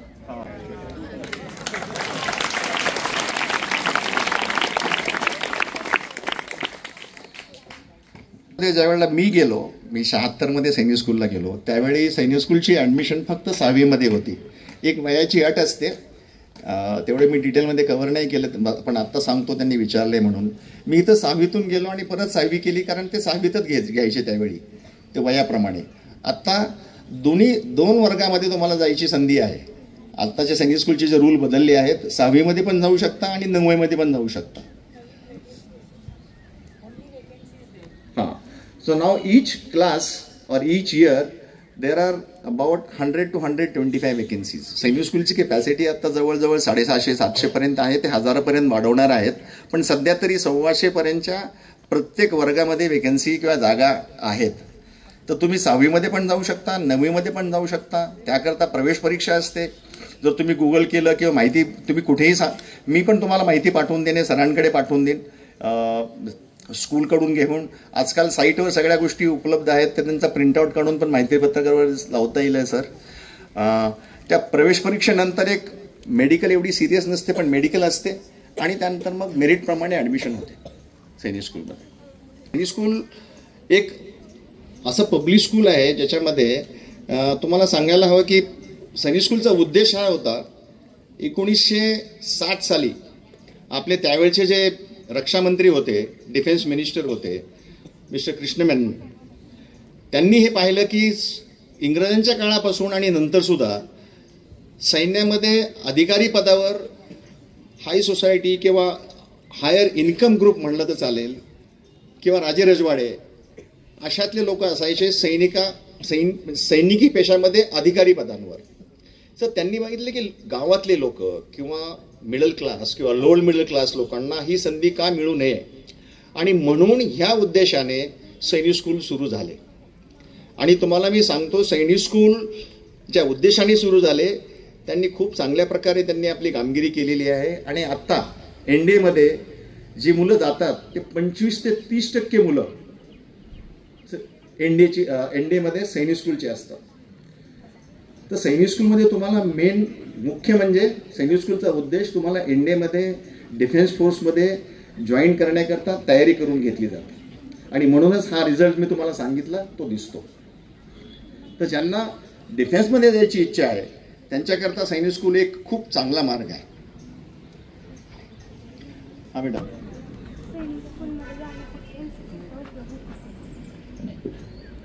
तिचा प्रश्न असा आहे की सैनिक स्कूलमध्ये जाण्याकरता एनसीसीचा उपयोग होतो का? तर सैनिक स्कूलमध्ये जाण्याकरता एनसीसीचा उपयोग होत नाही. एक गोष्ट राहिली, एनसीसीचं मी सांगितलं. अगोदर आम्ही ज्यावेळेला होतो त्यावेळेला सैनिक स्कूलमध्ये मुली नव्हत्या. आता अलीकडे सैनिक स्कूलमध्ये सुद्धा मुलींना घेतलं जात आहे. एनडीएमध्ये सुद्धा मुली आता घेतले जात आहेत. जर तुम्ही वाचला असेल तर एनडीएची 3 वर्षाची ट्रेनिंग असते. म्हणजे 3 वर्षापूर्वी मुलींना एनडीएमध्ये घ्यायला सुरुवात झाली. आता जून जुलैमध्ये 17 मुली एनडीएमधून पासआउट झाल्या. तर मुलींनाही सैनिक स्कूलमध्ये आणि एनडीएमध्ये संधी आहे. पण एनसीसीचा उपयोग जर तुम्ही सी सर्टिफिकेट केलं असेल तर ग्रॅज्युएशन नंतर तुम्हाला प्रवेश परीक्षा न देता डायरेक्टली इंटरव्ह्यूला बोलवलं जातं ऑफिसर पदावर भरतीसाठी. तर त्यामध्ये तुम्हाला एनसीसीचा उपयोग होईल. रामचंद्र कुचेकर, 12वी नंतर एनडीएला जाता येतं का? एनडीएला 12वी नंतरच जाता येतं. एनडीएचे जसं वयाची लिमिट जी आहे तर त्यामध्ये नॉर्मली लोकांना 4 चान्स मिळतात एनडीएमध्ये जाण्याकरता. त्यामध्ये शैक्षणिक अट अशी आहे की 12वी पास तुमच्याकडे पाहिजे. पण मेन त्यांची UPSCची परीक्षा आहे एनडीए करता ती पास झाली पाहिजे. प्रत्येक 6 महिन्याला परीक्षा असते. म्हणजे वयाप्रमाणे तुम्हाला सर्वसाधारण 4 चान्स मिळतात लेखी परीक्षेमध्ये पास होण्याकरता. आणि मग लेखी परीक्षा तुम्ही UPSCची पास झाला त्यानंतर मग एक असा युनिक इंटरव्ह्यू असतो 5 दिवसाचा. इंटरव्ह्यू म्हणजे आपल्याला असं वाटतं की 15 मिनटं, 10 मिनटं, अर्धा तास, 1 तास. पण तो वेगवेगळ्या प्रकारे इंटरव्ह्यू घेतला जातो. तो 4 ते 5 दिवसाचं त्याला SSB म्हणतात ती असते. आणि त्यानंतर मेरिट बनून मग तुम्ही एनडीएमध्ये जाऊ शकता. 12वी नंतरच आहे. 12वी नंतर एनडीएचा चान्स आहे. पण तुम्ही जर विचारलं, मी पुढे सांगतो की डिफेन्समध्ये जाण्याकरता ऑफिसर म्हणून 12वी नंतर पण चान्स आहे का? येस, 12वी नंतर पण आहे. तुम्ही ग्रॅज्युएशन करून सुद्धा तिन्ही सर्व्हिसमध्ये आर्मी, नेव्ही, एअरफोर्समध्ये जाऊ शकता. तर नंतर जर तुम्ही नंतर ठरवलं 12वी नंतर तर ग्रॅज्युएशन करा. आमच्याकडे आजकाल तर इंजिनिअरिंग केलेले पण भरपूर लोक एअरफोर्समध्ये ऑफिसर म्हणून येतात. सर, भारत शत्रूंच्या बाबतीत परिपूर्ण आहे का? भारत शस्त्रांच्या बाबतीत परिपूर्ण आहे का? हा खूप छान प्रश्न विचारला. तर तिचा प्रश्न आहे की मला वाटतं म्हणजे तिचं म्हणणं आहे की डिफेन्स प्रिपेअर्डनेसच्या दृष्टीने आपण परिपूर्ण आहे का, थोडक्यात जर विचारायचं झालं तर. तर प्रत्येक देश जो आहे तो म्हणजे आता परिपूर्णची व्याख्या कोण करेल आहे? तर आपल्याला पहिल्यांदा डिफेन्सची किती गरज आहे आणि आपली गरज काय आहे ते आपल्याला अगोदर ठरवावं लागेल. आपल्याला गरज आहे आपले शत्रू कोण आहेत आणि आपले जे शत्रू आहेत त्यांना हँडल करण्याकरता आपल्याला जे पाहिजे तेवढं जर असेल तर ते परिपूर्ण आहे असं मी म्हणतो थोडक्यात. आणि देअरफॉर तिचा जो प्रश्न आहे की आत्ताच्या ज्या आपल्या देशांवर जे संकट येऊ शकतं किंवा जे आपल्या देशावर स्वारी करू शकतात तर त्यांना हँडल करण्याकरता आपल्याकडे परिपूर्ण आहे, भरपूर आहे. आणि सगळ्यात महत्त्वाची गोष्ट तुम्हाला सांगतो आणि नंतर उदाहरण देईन मी. सरांनी मला खूप म्हणजे सर आपण जी भेट दिलेली मला ती इतकी मला प्रिय आहे ती गोष्ट. आणि it will always take a place of pride in my drawing room. आणि हे मी म्हणत होतो की it is not the equipment. हे फक्त तुमच्याकडे अस्त्र किती आहेत हे महत्त्वाचं नाही, ते सुद्धा हवं. म्हणजे नुसत्या हाताने जर तलवार नसेल तर नाही लढता येणार, ठीक आहे. पण शस्त्र अस्त्रांपेक्षा त्याच्या मागे जो माणूस आहे किंवा त्याला हँडल करणारा जो माणूस आहे, जो आपला ह्युमन रिसोर्स आहे, तो खूप महत्त्वाचा आहे. त्यांची ट्रेनिंग, त्यांची जिद्द, त्यांची हिंमत, सामर्थ्य हे महत्त्वाचं आहे. आणि ते आपण जर इतिहास तुम्ही वाचला असेल तर त्यांनी ते सिद्ध करून दिलेलं आहे. शिवाजी महाराजांनी, छत्रपतींनी आपल्याला मोठ्या मुघलशाहीला त्यांनी नमवलं, आदिलशाहीला त्यांनी नमवलं. तर ते शस्त्रास्त्रांबरोबर जास्त महत्त्वाचं आहे ते त्याच्या मागे जे माणसं आहेत, जे त्यांना हँडल करतात, ती माणसं ती महत्त्वाची आहेत. तुम्ही महत्त्वाचे आहात. तुम्ही आहात देशाचं भविष्य. देशाला तुम्ही घडवणार आहात. तुम्ही हिंमत ठेवाल तर सगळं होईल आहे. तुम्ही एवढ्या उच्च पदावरती गेलेला आहात. अजूनही नवीन जे विद्यार्थी आहेत, आमच्या आजकालचे विद्यार्थी आहेत, फिजिकल फिटनेस हा पार्ट कुठंच दिसत नाही. त्यांच्यामध्ये मिलिटरी असेल, कोणते क्षेत्र असेल, एअरफोर्स असेल किंवा बाकी इतरही जे काही क्षेत्र आहे त्यामधली, तर असं थोडं हे होतं की आम्ही त्याच्या बाबतीमध्ये थोडं कमी पडतोय की मुलांना फिजिकली फिट असल्याशिवाय तर मिलिटरीमध्ये चान्स नाहीच आहे. पण मग मला एवढं म्हणायचं आहे की जर असं काही programme with the coordination of defence ministry आणि स्टेट गव्हर्नमेंट्स की जे आपले रिटायर्ड आर्मी ऑफिसर्स असतील त्यांच्यामार्फत जर मुलांना वीकली, मंथली असे जर काही ट्रेनिंग प्रोग्राम्स जर त्याच्यामध्ये, जसं मी ॲडव्हेंचरस थिंग्स त्याला म्हणतो आपण, तसे जर तुमच्या थ्रू स्कूल्समध्ये जर ते काही आपल्याला एंटायटल करता आले, राबवता आले, तर असं काही इन फ्युचर त्या दृष्टिकोनातून आपलं काही विचार असतील किंवा जर काही योजना असतील तर असं मला, कारण आम्ही त्याच्या बाबतीमध्ये टीचिंग आणि हे पार्ट करायचं म्हटलं की आम्ही तिथं कमी पडतो. म्हणजे ज्या बाबी आहेत त्याच्यामध्ये स्कूल्स त्या कमी पडतात. तसं काही तुमचं इनिशिएटिव्ह असावं, त्याबाबत थोडं गायडन्स. सरांनी खूप छान विचारला प्रश्न हा. सगळ्यात पहिल्यांदी फिजिकल फिटनेसचं महत्त्व, ठीक आहे. आणि इंग्लिशमध्ये म्हणतात the sound mind stage in the sound body.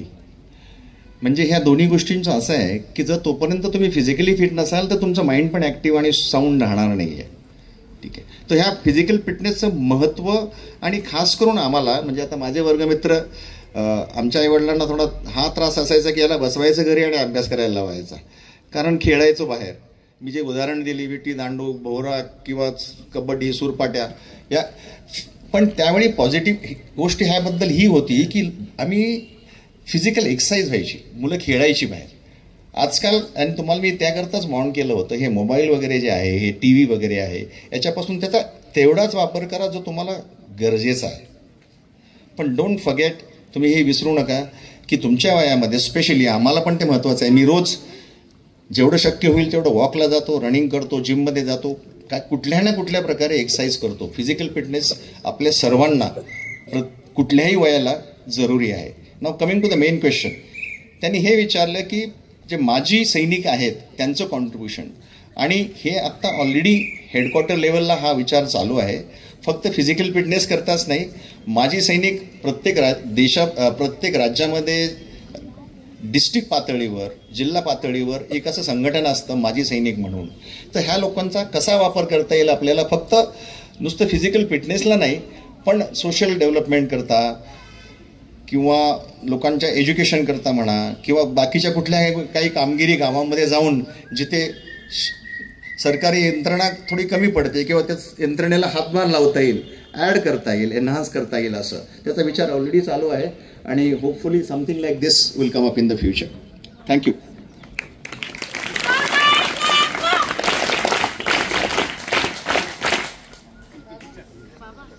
पाचवीची मुलगी, माझं नाव श्रुणाली प्रमोद शिंदे. मला हे विचारायचे की माझे स्वप्न, मला इंडियन आर्मीमध्ये जायचे, तर तिथं मुलींना चान्स मिळतो का जायचा?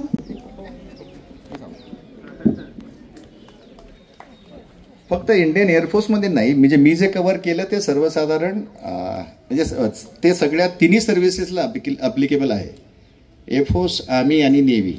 अगोदर कसं होतं, मी सांगितलं तुम्हाला, 90पासून फक्त ऑफिसरमध्ये मुलींना घेण्याची सुरुवात केली. आत्ता अलीकडे तुम्ही जर अग्निवीर ऐकलं असेल तर अग्निवीरमध्ये ऑफिसरच नाही, पण ज्यावेळेला आपण सोल्जर्समध्ये, बिलो द ऑफिसर्स रँक, त्याच्यामध्ये पण आत्ता मुलींना घ्यायला सुरुवात केलेली आहे. तर आमच्याकडे एअरफोर्समध्ये अग्निवीर मुली ऑलरेडी 1000च्या वर आहेत. आणि ह्या वाढत जातील. आत्ता सुरुवात केल्यामुळे थोडा नंबर कमी आहे, पण त्या वाढत. तर तुझा प्रश्न बेटा, तिन्हीमध्ये दोन्ही पदांवर, ऑफिसर आणि ऑफिसरच्या खालच्या पदांवर त्याला संधी आहे मुलींना जाण्याची. नाऊ मोटिवेशनल गिफ्ट्स म्हणतो, एअरफोर्सच्या आहेत त्या खास, पण दॅट इज ॲप्लिकेबल तुम्हाला. म्हणजे ते फक्त एअरफोर्सच नाही, जसं तिला सांगितलं तसं आर्मी करता आणि नेव्ही करता पण तेवढ्याच तुमच्याकरता संधी आहेत. पण एअरफोर्सच्या ज्या मोटिवेशनल गिफ्ट काही मी आणलेल्या आहेत, एक एक गोष्ट सगळ्यांना मिळेल बहुतेक, त्याप्रमाणेच आम्ही ठेवलेल्या आहेत. थोडंसं मी आत्ता फक्त एक नमुना म्हणून किंवा सॅम्पल म्हणून मी हेड गर्लला जी आहे तिला बोलवतो आणि तिला मी हँड ओव्हर करू इच्छितो. ये बेटा.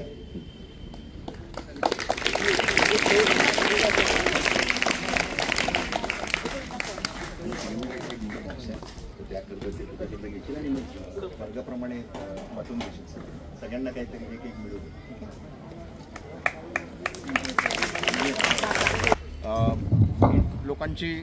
लोकांना मुलांना कॉलेजमध्ये लहान मुलांना एअरफोर्स जॉईन करण्याकरता काय काय संधी आहेत ते हे ॲक्च्युली माझं ऑफिशियल काम पण आहे. ठीक आहे. तर हे असे मॅगझिन्स आम्ही आत्ता सुरू केले, ते 6 महिन्यापूर्वी आम्ही पब्लिश केलं. याच्यामध्ये एअरफोर्सचे जे हिरोज होऊन गेले त्यांच्याबद्दल या गोष्टी कॉमिक रूपाने आता दिलेल्या आहेत. तर असे कॉमिक्स अजून आत्ता सध्या जे पहिले जे आहे त्याच्या काही प्रति मी तिला जे गिफ्ट आहे ते बाकीचं मोठं बॉक्स आहे त्यामध्ये ठेवलं आहे. सर मी तुम्हाला रिक्वेस्ट करेन की लायब्ररीमध्ये ठेवल्या तर लोकांना सर्वांना म्हणजे लायब्ररी पिरियडप्रमाणे त्यांना वाचता येतील. आणि अजून जसे जसे आम्ही पब्लिश करू ते मी पाठवत जाईन तिथं, येतील स्कूलला त्या.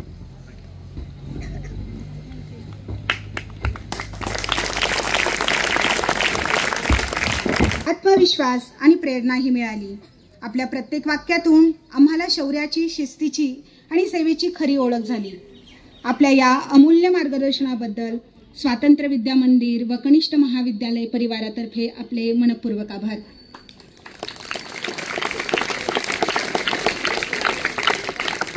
आता आजच्या कार्यक्रमाचे अध्यक्ष व आपल्या प्रशालेचे प्राचार्य श्री तांबे सर यांना मी विनंती करते की मी विद्यार्थी मॅडमना विनंती करते की कृपया तुम्ही विद्यार्थ्यांना मार्गदर्शन करावे. पहिले सरांना आणि सगळ्या इथे जितके गेस्ट आहे सगळ्यांना नमस्कार. आणि पूर्ण स्टाफलाही माझा नमस्कार.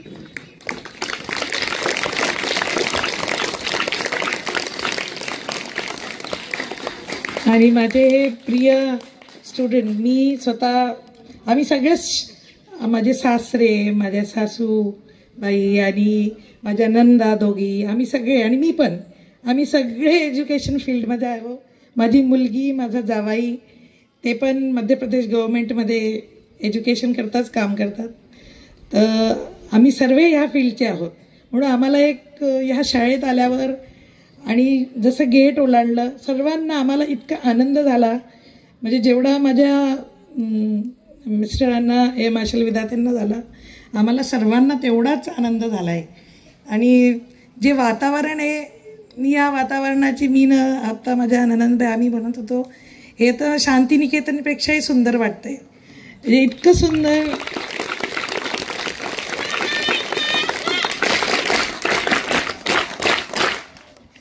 थँक्यू.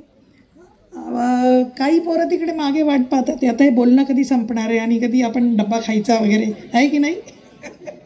हो की नाही? येस, हो. म्हणून मी जास्त बोलणार नाही.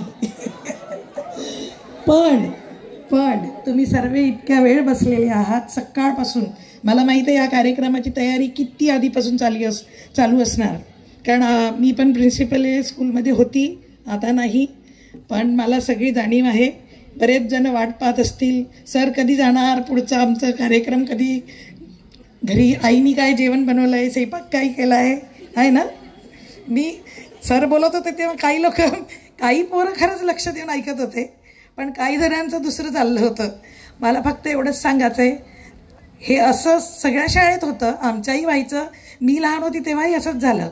पण तुम्ही जर आज हे लक्ष देऊन ऐकाल, मला नंतर वाटलं अरे आपण ते आपले जे टीचर आले होते आणि ते एक गेस्ट आले होते, त्यांनी असं आपल्याला सांगितलं, ते मला कधी लक्षात आलं माहिती आहे? 10-12 वर्षानंतर. तोपर्यंत खूप वेळ झाला होता. नाही तर मी पण फायटर पायलट वगैरे असती. पण मला तेवढा गर्व आहे की मी त्यांची पत्नी आहे आणि एका पत्नीचा रोल एअरफोर्समध्ये तेवढाच महत्त्वाचा असतो असं तुम्हाला माहीत आहे.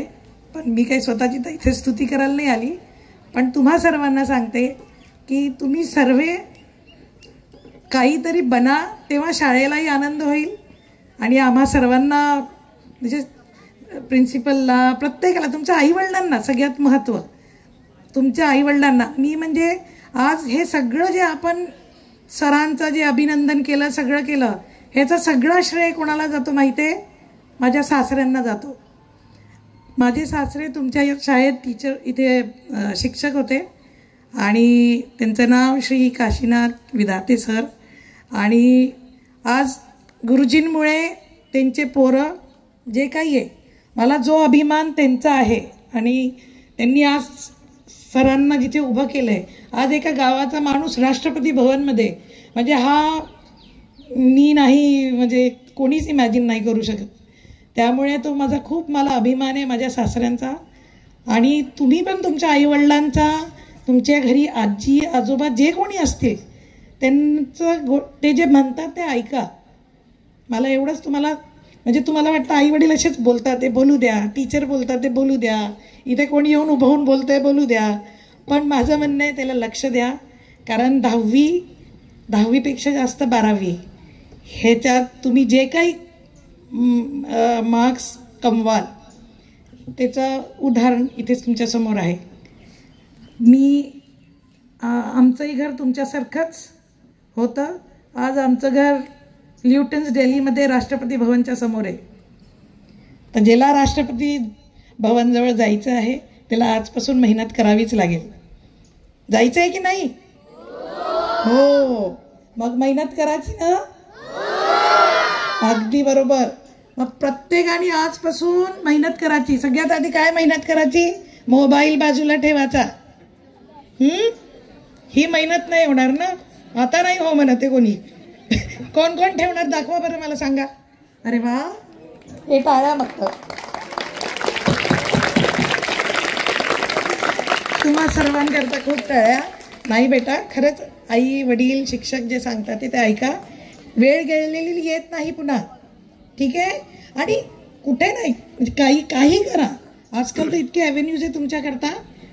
आणि तुम्ही आता म्हणाल मॅम तुम्ही बोललेले डब्बा खायचा आहे, वेळ झाली आहे, अजून बोलतायत. आता मी बंद करते माझं बोलणं. पण thank you so much sir, thank you for giving me this opportunity. आणि काही वर्षांनी आम्ही तुम्हाला भेटू, थोडे म्हातारे होऊन. कोणी कुठे कुठे मोठे डॉक्टर झालेले असाल, इंजिनियर झाले असाल, आम्हाला ओळखा बरं का, विसरू नका. चला, thank you so much. God bless. ऐकायला येतंय मागं? पहिला प्रश्न विचारण्याच्या आधी माननीय प्राचार्य तांबे सर, उपस्थित सर्व मान्यवर, सर्व शिक्षक आणि माझे प्रिय विद्यार्थी आणि विद्यार्थिनींना, पहिल्यांदा मी तुम्हाला ही माहिती सांगणार आहे की मी 32 ते 33 वर्ष आपली जी संस्था आहे ही, म्हणजे ही जी तुमची शाळा आहे स्वातंत्र्य विद्या मंदिर वडगाव निंबाळकर, ह्याची जी म्हणजे ज्यांनी स्थापन केली बागा जगताप, तिथं आम्ही जी पहिल्यांदा फुलं वाहिली आणि तुमचं ते समाधीस्थळ जे आहे तिथं, त्याच संस्थेच्या आपल्या ज्या शाखा आहेत दापोडी, औंध, जेजुरी, अशा अनेक ठिकाणी, लाट्याला आहे आपल्याजवळ, अशाच एका शाखेमध्ये म्हणजे दापोडीला मी 35 वर्ष ज्युनियर कॉलेजला केमिस्ट्री हा विषय शिकवलेला आहे. आणि आता मी 8 वर्ष झालं रिटायर आहे. त्यामुळे इथं बसलेले बरेचसे काही शिक्षक शिक्षिका हे ओळखतात मला. त्यापेक्षा जास्त महत्त्वाचं मला हे सांगायचं आहे की हे वडगाव निंबाळकर हे याच ठिकाणी आम्ही अगदी लहानाचे मोठे झालो. तुमच्यासमोर जे एअर मार्शल बसलेले आहेत, जे आजचं सगळं म्हणजे सगळ्या कार्यक्रमाचं एक कौतुक आणि म्हणजे खूप मुख्य ठिकाण जे आहे ते माझे बंधू आहेत. आम्ही 4 भावंड याच गावामध्ये लहानाची मोठी झालो. आणि त्यावेळेस तुम्ही आता जे पाहताय वडगाव निंबाळकर हे गाव, म्हणजे हायस्कूल, ST स्टँड, रोड, हे मी तुमच्या एवढी जेव्हा असेल त्या गोष्टीला 50 तरी वर्ष झाली असतील. तुम्ही विचार करा, 50 वर्षापूर्वी म्हणजे तुम्ही जर मागं गेला तर त्यावेळेस इथं किती सुविधा असतील. म्हणजे एसटी सुद्धा रोडनी काही तासांनी जायची. अशा 2 व्हीलर 4 व्हीलर एवढ्या सुविधा नव्हत्या. आणि याच गावामध्ये आम्ही सगळी भावंड जवळपास 1ली ते 7वी पर्यंत शिकलो. त्याच्यानंतर मग जसं म्हणजे प्रत्येकाचं माझं आणि बहिणीचं शिक्षण पुण्यात झालं. हे जे एअर मार्शल आहे त्यांचं शिक्षण सातारा सैनिक स्कूलमधून सुरू झालं. हे सगळं याच गावामधून सांगायचं आहे. याच्यावरती मी पुन्हा पुन्हा जोर याच्यासाठी देतीये की तुम्ही त्याच ठिकाणी बसलेले आहात. आत्ता तुम्ही हायस्कूलला आहात. तुम्ही जर आत्तापासून ठरवलं आणि आत्तापासून तुमच्यासमोर एक काहीतरी डोळ्यासमोर एक आयडिया किंवा आपल्याला या ठिकाणी जायचंय किंवा आपल्याला असं बनायचंय असं जर तुम्ही ठेवलं आणि त्यासाठी तुम्ही प्रयत्न करत राहिला तर तुम्ही तुमच्या कुटुंबाचा, तुमच्या गावाचा, तुमच्या तालुका, जिल्हा, राज्य आणि देशाचा अभिमान बनाल. आणि हेच ते दिवस असतात. जसं आता मॅडमनी सांगितलं, विधाते मॅडमनी, की त्यावेळेस सुद्धा आम्हाला कोणीतरी सांगायचं. म्हणजे मी लेक्चरर होते हे मी तुम्हाला सांगितलं, पण मी त्यावेळेस अजून जर काही श्रम घेतले असते किंवा अजून जर वेगळ्या वाटा निवडल्या असत्या तर मला असं वाटतं त्यापेक्षा अजून वेगळं किंवा उच्च करिअर झालं असतं. तसं तुम्हाला हे आताचेच दिवस आहेत हे, की तुमचं आयुष्य कसं घडवायचं आहे तुम्हाला. आणि त्यासाठी काही गोष्टी जसं आता सरांनी सांगितलं की काही तुमच्यासमोर अशी लक्ष विचलित करणारी काही ठिकाणं असतात. त्यामध्ये आता सर्वात जास्त ठिकाण म्हणजे मोबाईलचं. जसं विधाते मॅडमनी सांगितलं की तुम्ही आत्तापासून जर ठरवलं की दिवसाचं शक्यतो मोबाईल बघायचंच नाही, पण एक ठराविकच वेळ बघायचा 15-20 मिनिटं सुरुवात केली तर तुम्ही बरंचसं काही साध्य करू शकाल. शिक्षक जे सांगतात, आईवडील सांगतात, आपले नातेवाईक वरिष्ठ जे असतात ते सांगतात. मुलांच्याकडे बघून मी जास्त बोलतीये, थोडं ऐकायला शिका. कारण मुली ह्या काय करतात, त्यांना जी काही थोडीफार संधी दिली जाते त्याचं सोनं करायचा त्या प्रयत्न करतात. कारण त्यांना बाहेर लक्ष विचलित करण्याची ठिकाणं खूप कमी असतात. मुलं जशी मोठी मोठी होत जातात, 9वी 10वी 11वी 12वी कॉलेज, तशी त्यांना मित्रपरिवार किंवा काही वेगळे मार्गाने जाणारी ठिकाणं जास्त संधी असतात मुलांना. त्यामुळं मुलांनी आयुष्याकडे लक्ष केंद्रित करा आणि आपलं आयुष्य चांगलं बनवण्याचा प्रयत्न करा. हे तुम्ही इतक्या वेळ सगळी जी भाषणं ऐकली त्याच्यातून शिकण्यासारखे आहे की एवढ्या छोट्या गावामधून देशाच्या पातळीवर काम करणारे जर ऑफिसर तयार होऊ शकतात, जसे तुमच्यासमोर माझे बंधू आहेत विधाते साहेब, तसं तुमच्या पण आयुष्यात ह्याच्यापेक्षा उंच किंवा असं करिअर होऊ शकतं. मुलींनी आणि मुलांनी सुद्धा आता सरांनी सांगितलं तसं जशा मुलांना संधी होत्या पूर्वीपासून आणि आता सैनिकी पेशामध्ये किंवा त्या व्यवस्थापनामध्ये तेवढ्याच मुलींना पण आहेत. तर लक्ष केंद्रित करा आणि आपल्या आयुष्याचं कल्याण करायचा, तुमच्या स्वतःच्या वैयक्तिक आणि सामाजिक आयुष्यामध्ये काहीतरी मिळवण्याचा प्रयत्न करा. एवढं बोलून मी माझं भाषण संपवते, कारण तुम्ही सगळेजण कंटाळलेले आहात. Thank you sir.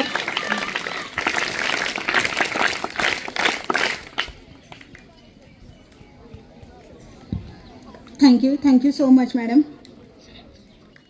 आदरणीय व्यासपीठावरील सर्व मान्यवर, आजच्या कार्यक्रमाचे मुख्य आपले तुम्हाला जे आकर्षण होतं, माननीय सुनीलजी विधाते सर जे एअर मार्शल इंडियन एअरफोर्समध्ये कार्यरत आहेत. विद्यार्थी मित्रांनो, अध्यक्षीय भाषण म्हटलं की सर्वात त्या अध्यक्षांपुढे समस्या असते की तुम्ही कंटाळलेले असता. पण विद्यार्थी मित्रांनो, खरं तर आपल्याला या कार्यक्रमाला कंटाळा आलाच नाही पाहिजे, कारण देशासाठी 24 तास काम करणाऱ्या, कार्यरत असणाऱ्या अधिकाऱ्यांचं आज आपल्याला मार्गदर्शन मिळत आहे. यापेक्षा मी असं म्हणेन की आज आपल्या वडगावमध्ये ज्यांनी आपलं बालपण घालवलं तुमच्यासारखं, ते आज उच्च पदावर कसे पोहोचले हे त्यांनी आपल्या मनोगतातून व्यक्त केलेलं आहे. आज आदरणीय विधाते सरांनी, त्यांच्या कुटुंबियांनी जो प्रशालेसाठी वेळ दिलेला आहे त्याबद्दल मी त्यांचे, जनता शिक्षण संस्था सर्व पदाधिकारी, त्यामध्ये आजी माजी पदाधिकारी, सर्व आजी माजी शिक्षक असतील, ग्रामस्थ असतील, या सर्वांकडून हार्दिक असं आभार मानतो सर.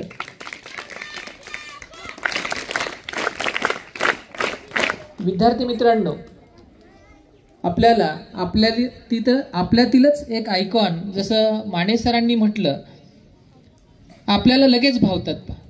आज ज्या पदावरती सर कार्यरत आहेत, तुम्हाला, मला, गावाला, देशाला अभिमान वाटेल अशीच कामगिरी एअरफोर्सची आहे. विद्यार्थी मित्रांनो, तुम्ही त्यांच्याशी इंटरॅक्ट होताना त्यांना जे काही प्रश्न विचारलेत त्या प्रश्नांमधून त्यांनी तुम्हाला सर्व माहिती ही दिलेली आहे. एक थोडीशी खंत नेहमी असते, आपल्याकडे सर मुली आघाडीवर आहेत, प्रत्येक कामामध्ये मुली सिन्सिअरली असतात, पण आमची ही जी मुलं आहेत, मी मगाच्यापासून पाहतोय, जी 5वीची आहेत, इवन 6वी 7वीची आहेत, ती त्यांच्या कामामध्ये मशगूल असतात सर. त्यांचा दोष नाही येतो, अजून मॅच्युरिटी त्यांना यायची आहे सर. त्याबद्दल जरा खंत व्यक्त करतोय.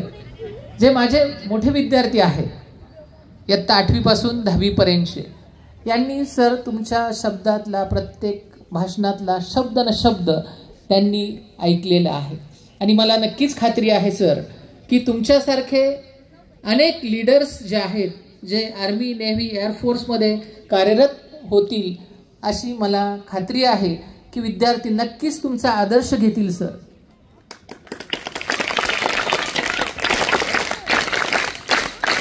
विद्यार्थी मित्रांनो, ज्या उत्साहात टाळ्या वाजवताय त्याचा मी अर्थ काय घ्यायचा ते मला समजलंय. सर, पुन्हा एकदा तुम्ही आमच्यासाठी खूप वेळ दिलेला आहे, खूप छान असं मार्गदर्शन केलेलं आहे. आणि या मार्गदर्शनापाठीमागे म्हणजे सरांचं जे करिअर फुललं आहे, त्या पाठीमागे जी इन्स्पिरेशन आहे, प्रेरणा आहे, ती मॅडमची आहे. मॅडम थोडक्यातच बोलल्या, पण इतकं उत्कृष्ट बोलल्या, ज्या फॅमिलीविषयी बोलल्या. पहा, संस्कार म्हणजे काय. सरांनी सांगितलं आपल्याला करिअर कसं झालं पाहिजे, ध्येय असलं पाहिजे, आपल्याला ध्येयाप्रती आपल्याला कार्यरत राहिलं पाहिजे, प्लॅनिंग असलं पाहिजे. आणि संस्कार काय असतं ते मॅडमनी शिकवलं. पहा, त्यांनी एक गोष्ट लक्षात घ्या मुलींनो, आजकाल आपण जीवन जगत असताना काय केलं पाहिजे, तर पहिल्यांदा सरांनी जसं सांगितलं की माझा आत्मविश्वास मला असला पाहिजे. मी कोण आहे, मी काय करू शकतो, मी काय करेन. सरांनी याच्याबद्दल उत्कृष्ट असं मार्गदर्शन केलेलं आहे सर. आणि नक्कीच मुलांनी ते नक्की छानपैकी ऐकलेलं आहे. आणि या कार्यक्रमाचं एक वैशिष्ट्य की सरांचा, मला वाटतं मे महिन्यामध्ये सर असेच आले होते व्हिजिटला, त्यांचा कौटुंबिक दौरा, आणि सहज शाळेमध्ये आले. शाळेमध्ये आपलंच नूतनीकरणाचं काम चालू होतं मुलांनो. हे काम चालू असताना विथ फॅमिली सर आले होते, त्यांचं घरगुती काहीतरी मॅटर होतं आणि ते शाळेमध्ये आले. मी पण काही स्टाफ आपला सर शाळेमध्ये होतो. आणि it is golden opportunity for me now, आत्तासुद्धा आणि त्यावेळेससुद्धा त्यांचं स्वागत करणं, सत्कार करणं. भारतीय संस्कृतीप्रमाणे अतिथी देवो भव म्हणतात, हे लक्षात घ्या विद्यार्थ्यांनो. 2 आपल्याकडे जे समोर दिग्गज बसलेले आहेत, लक्ष्मी नारायणाची मूर्ती जशी असते, जोडा असतो, तसा आता हा जोडा आपल्या समोर बसलेला आहे. तुम्ही देवाला मानता, मीही देवाला मानतो. आणि आपण नेहमी पॉझिटिव्ह थिंकिंग ज्या आहेत, गोष्टी आहेत, त्या कॅरी केल्या पाहिजेत, घेतल्या पाहिजेत. आज आपण त्यांच्याकडून जी प्रेरणा आहे, सरांनी तुम्हाला करिअरविषयी सांगितलं, मॅडमनी संस्कारांविषयी सांगितलं, ज्याची गरज तुम्हा आम्हाला सर्वांना आज आहे. त्यांचं एक वक्तव्य जे आहे लक्षात घ्या की सासूबाई, मराठी भाषेमध्ये बघा शब्द आहे, इतकं प्रेम, इतकं विनम्रता मी तुमच्या तोंडून ऐकली. धन्यवाद तुमच्यासाठी. काळाची गरज आहे मुलींनो, मुलांनो. जसं आपण फॅमिली म्हणून बोलतो, थोडंसं आपल्याला घरामध्ये आईवडिलांचा सन्मान करायला शिका. त्यांनी तोच संदेश दिलेला आहे जो आम्ही तुम्हाला सांगत असतो, पण जे आपले आयकॉन आपल्याला सांगतात ते जरा जास्त भावतं. विद्यार्थी मित्रांनो, घराला अगोदर घरापासून सुरुवात करा, बरोबर आहे की नाही. नम्रता हा ज्ञानाचा अलंकार आहे. सर आज एवढ्या मोठ्या पोस्टला आहेत, किती नम्रपणे, लीनपणे ते बोलतायत. लीनता म्हणजे कमजोरी आहे का? अजिबात नाही. हे त्यांच्या वर्तनातून, त्यांनी केलेल्या कार्यातून तुम्हाला कळालंच असेल. थोडंसं बोलणार आहे 2च मिनिटामध्ये. विद्यार्थी इकडे समोरचे लक्ष द्या बाळांनो. हे सर्व आपण आयोजित केलंय, हे फक्त तुमच्या आणि तुमच्यासाठीच आहे. सरांनी मला एक प्रोटोकॉलप्रमाणे सांगितलं की सर मला फक्त मुलांसाठीच यायचंय, मुलांनाच मार्गदर्शन करायचंय, याच्यामध्ये कुठलाही मला बाकीचा इंटरफेरन्स नको. सर मला वाटतंय तो प्रोटोकॉल नक्कीच मी पाळलेला आहे. तुमचे मित्रमंडळी जे आहेत, जे तुमच्या इन्व्हिटेशनवरून इथं आलेले आहेत, मी त्यांना सर खंत आहे की मी कॉल केलेला नाही सर. आदरणीय त्यामध्ये डॉक्टर शहा असतील, होळकर असतील, ज्यांचा माझा ऋणानुबंध फार वर्षापासून आहे. आज डॉक्टरांचा वाढदिवस आहे, त्या वाढदिवसाबद्दल आपण प्रशालेच्या वतीने त्यांना हार्दिक शुभेच्छा देऊया. मुलांनो, मी तुम्हाला सांगू इच्छितो की त्यांनी नम्रपणे सांगितलं होतं, सर हा तुमचा शाळेचा कार्यक्रम आहे, माझा कुठलाही कार्यक्रम इथं घेऊ नका. पण डॉक्टरजी, मला तुम्हाला नम्रपूर्वक सांगावं असं वाटतं की ज्या काही गोष्टी आपल्याला अतिथी देवो भव याच याच्याप्रमाणे मी चाललोय, हाच प्रोटोकॉल मी पाळलेला आहे. आणि पुन्हा एकदा विद्यार्थी मित्रांनो, आज आपण सर्वजण भाग्यवान आहोत. सर्वजण, तुम्ही असाल, आमचा सर्व शिक्षक स्टाफ असेल, की आज आपल्याला अशा महान व्यक्तींचं मार्गदर्शन मिळालेलं आहे.